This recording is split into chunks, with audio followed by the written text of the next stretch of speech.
नमस्कार. ओम काळेश्वरी. आपण रोजची घरातील जी देवपूजा करतो ते देवपूजा करण्यामध्ये बरेच लोक काही चुका करतात. चला तर मग बघूया काय चुका करतात. सगळ्यात आधी देवाचा दिवा लावणे गरजेचे आहे. बरेच लोक काय करतात, आधी देवपूजा करून घेतात आणि त्याच्यानंतर दिवा लावतात. तर तसं आपल्याला करायचं नाहीये.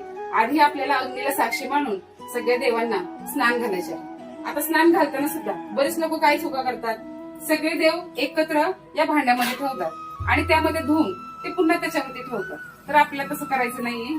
आपल्याला सगळे देव अशा ताटामध्ये काढून घ्यायचे आहेत आणि त्यांना असं वेगवेगळ्या पद्धतीने अशा प्रकारे स्नान घालायचं.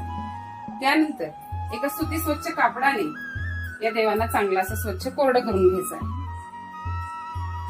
आधी देवाला हळदी कुंकू लावायचे आहे. अशा पद्धतीने जर तुम्ही रोजची देवपूजा कराल तर त्यामध्ये तुम्हाला जे भक्ती कराल त्या भक्तीचे फळ पूर्णपणे मिळून जाईल.